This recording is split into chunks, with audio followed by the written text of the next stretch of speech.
Welcome to Ushirika Elite Hospital podcast, where we give you trusted conversations on healthcare. My name is Philista Zaudi and I'm your host. Today we are asking a nutritionist. Welcome, Daktari. Hello everyone, my name is Dr. Odete Reina. I'm a consultant dietitian. I consult here at Ushirika Elite Hospital.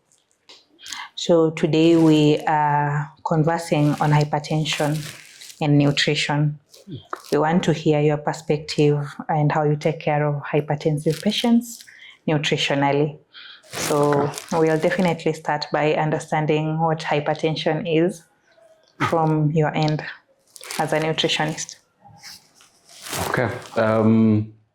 So hypertension basically means, or in a layman's language, high blood pressure. Mm-hmm. So what it means, it gives about the aspect of the arterial walls having exerted pressure when it comes to pumping blood that is from the heart. Mm-hmm. So whenever it goes high, then we term it as hypertension, high blood pressure. Okay. So it's how fast the heart pumps blood through the arteries. Mm-hmm. Yes. So it means when your heart is pumping blood faster or blood is going faster in your arteries, then that's a condition that is not normal. It's not normal. Definitely we have the normal rhythm and the normal rates as to how the heart pumps blood. Mm-hmm. So that's why we have values that are placed when it comes to measuring someone's blood pressure. Mm-hmm. So whenever it's too high, then we'll term it as high blood pressure. Mm-hmm. Yes.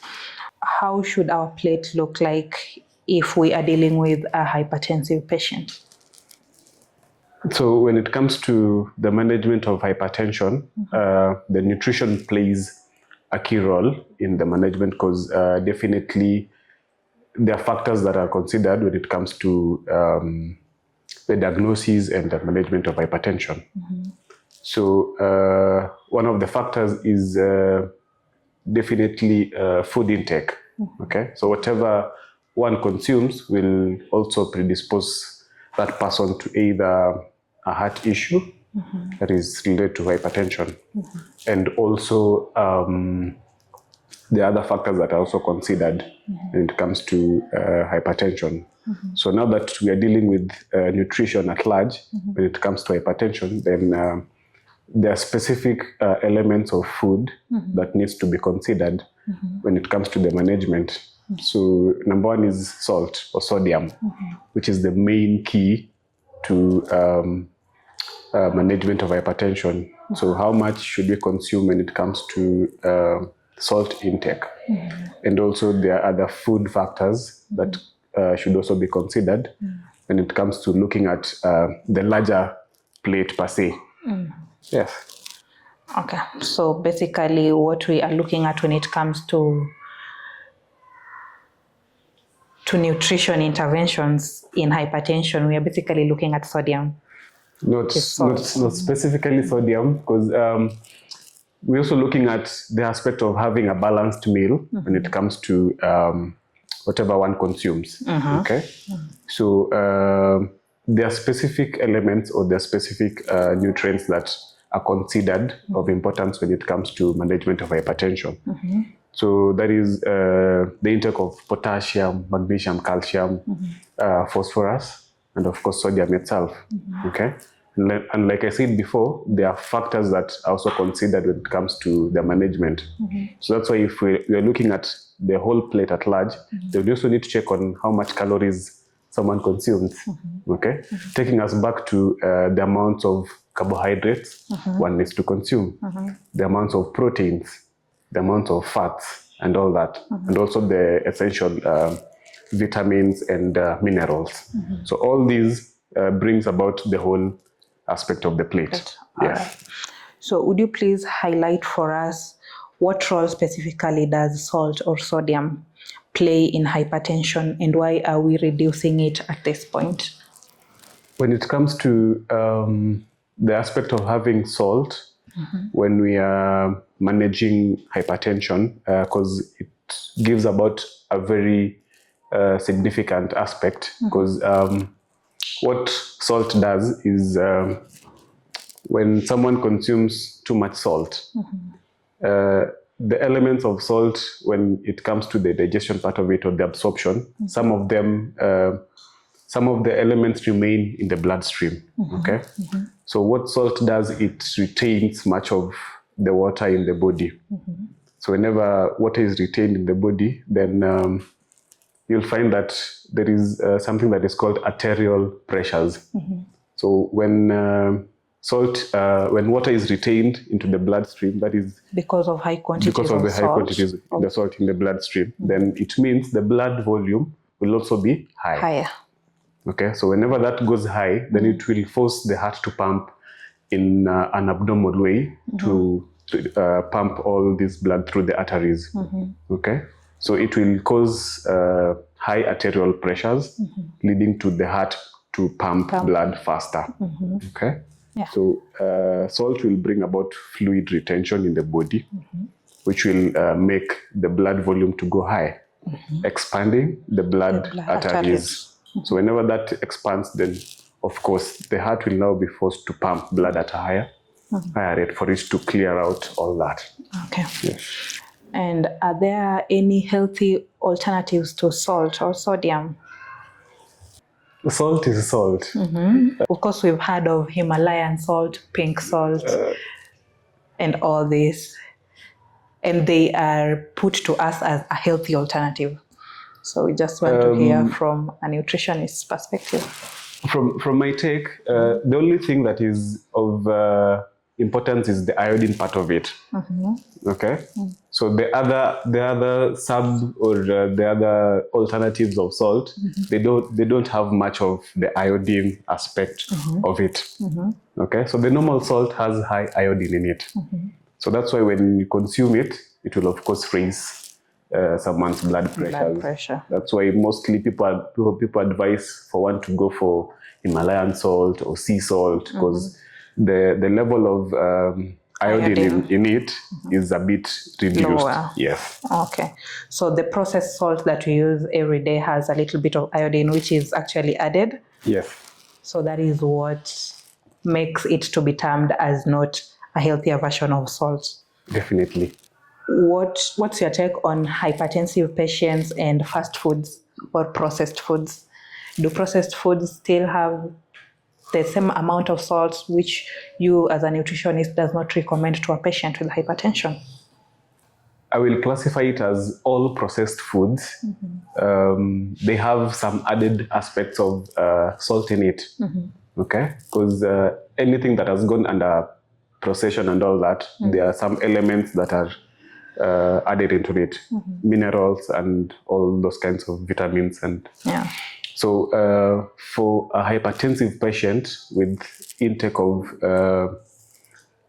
of salt and processed foods, then they need to be cautious on what they're consuming, because too much intake of processed foods will definitely mean we are adding a lot of the elements of additives in it. Yes.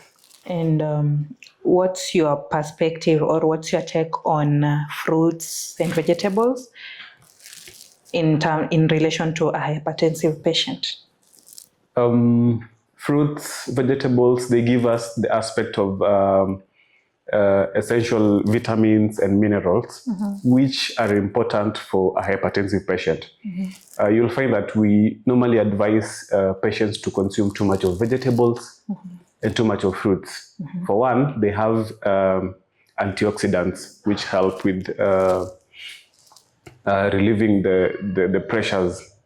Elements or micronutrients or macronutrients such as potassium, calcium, phosphorus, and magnesium.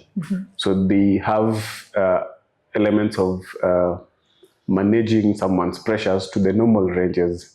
Okay, so they are key elements when it comes to giving about the exact kind of nutrients that someone needs for an hypertensive patient per se.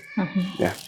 So the plate of a hypertensive patient should be 3/4 vegetables and fruits? Definitely, because we are looking at getting a balanced meal.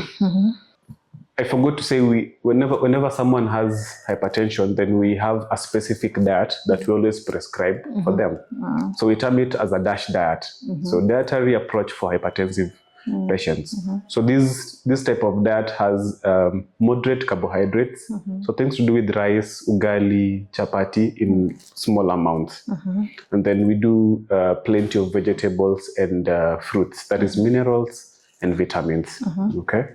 So we are doing this to help us manage the total protein intake, the total fat intake to a very moderate amounts, because we all know most of the things that make the walls of the heart or the arteries to thicken or to shrink is proteins. So whenever proteins is digested and absorbed, they're stored in form of fat. Okay, so fat deposition in the walls of the arteries will definitely make the heart to pump blood in an abnormal way. Okay, so the amounts that we consume for proteins, fats, carbohydrates should be in moderate. Plenty of vegetables and plenty of fruits. Yes. Okay.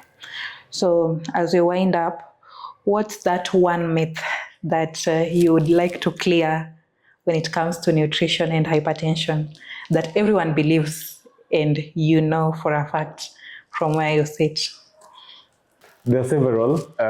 One still stands out, that we need to kick off salt from someone's plate. I've seen so many hypertensive patients who have food that has no salt at all. Yes. Is it called bland diet? Bland or but for a hypertensive patient, they still need the sodium aspect of it. Okay, so completely removing salt from your diet does not really make you to have a healthy hypertensive meals.